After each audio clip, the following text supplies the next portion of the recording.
would love to know, how does poor sleep affect on health on the long run, and much more. So we're so happy to have with us Dr. Waleed Albedaiwi every Sunday in our great segment Health Matters to talk more about different topics. Welcome to the show, Dr. Waleed.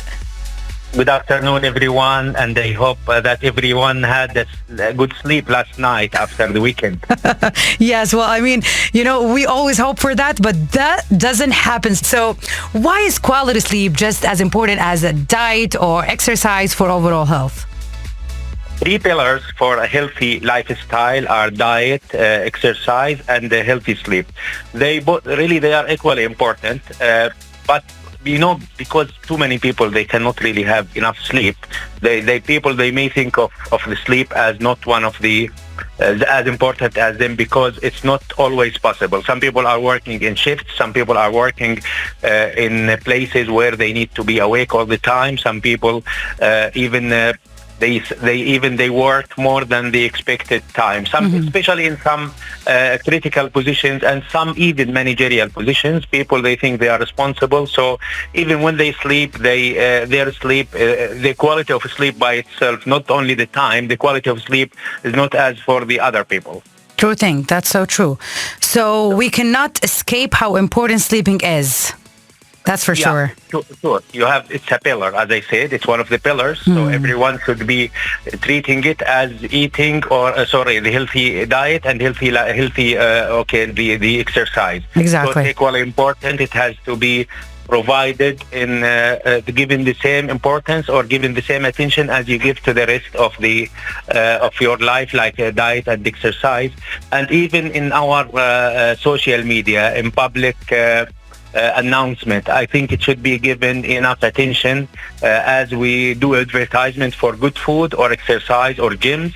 So we have to make some good advertisement for this one, not commercial advertisement, but awareness. We announce it for public. That's so true. We would say that people need to know their condition, because some people, as you say, if they have some, like emotional problems, or they have hormonal problems, these people, for example, need to seek a doctor opinion. But other than that, in general, what we're saying here is people need to know what is holding them from a good sleep. Yes, of course. Probably we have to do some lab tests. Sometimes, like even the iron deficiency may lead to extra sleep or even less sleep. Some other also mineral deficiencies, some vitamin D. There are some studies talking about vitamin D in relation to sleep. So all these need to be checked. If the problem is continuous with somebody, he needs to make the general check before going to sleep itself. So I have to check the general health, and then I'll go for the other possible things like laboratory. We may do sometimes we have to do some cardiac tests to make sure that everything is in order before making the judgment that it's only a sleep disturbance. It may be there is a hidden problem that's causing the sleep disturbance. So we have to make sure.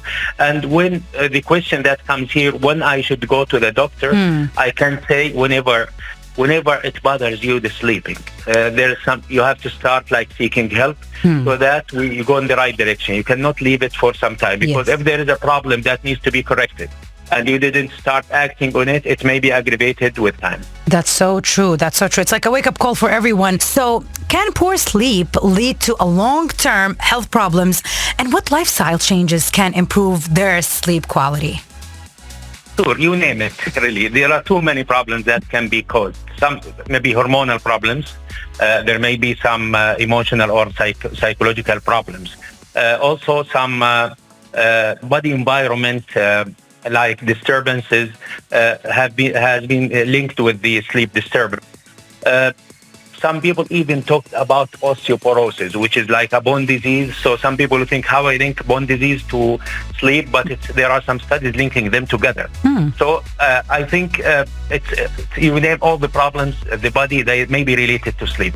The main thing is that people, they don't perceive, because usually side effects or usually the long run problems for sleep deprivation, it happens very slow and over time. That's people, they don't pay attention to it. But people may pay attention to things that may cause immediate things. Like, for example, the drug reaction. People take medication and they have rash all over. They think that's significant. But the problem with sleeping problems, they arise over time and over a very long time. That's why people, they don't appreciate them till they get older in age. That's true. So what are some changes you think that you may share with our audience to have a better sleep quality? Okay, sleep hygiene.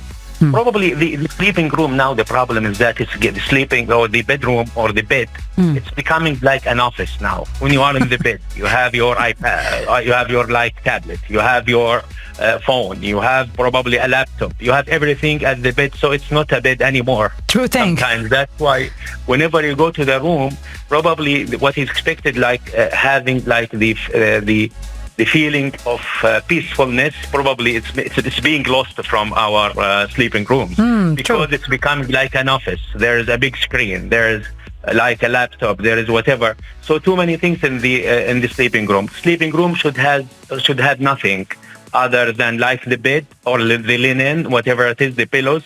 More than that, probably it will disturb the sleep, because the environment of the room is not becoming really the best environment for sleeping. Of course, the lights, even now when we are sleeping, what happens to the eye, it adapts quickly. So if there is a small light from any machine in the room or from any electric power source, probably it will make the whole room with good light, and this is again sleep. So we have to make sure that the environment within the sleeping room is good, so that, and it will be attractive for sleeping as much as we can. Sometimes it's difficult, but it should be as attractive as possible, so that when we enjoy just thinking of going to the bed. So I think all this will improve the sleep hygiene. Try to sleep like the 6 to 8 hours that's recommended for an adult. Trying to prevent all distractions from sleep. If there are some problems that will wake the older ages up, for example, like the urination problems, they passing urine frequently, for example, it should be treated so that it doesn't disturb the sleep. Or anything that related some respiratory problems that need to be treated, because if they don't treat it, will make you wake up with shortness of breath, for example. So after treating all these things, or after making sure the body is in a good status medically, we can think of improving sleep hygiene and making the room a real sleeping room and not an office. That's so true. Yeah, I would say that this is the highlight today. Make the sleeping room a sleeping room, not an office. Thank you so much, Dr. Waleed. That was really amazing and actually rich with information. And of course, we cannot wait to meet you again next Sunday at the same segment, Health Matters. The sound of Arabia.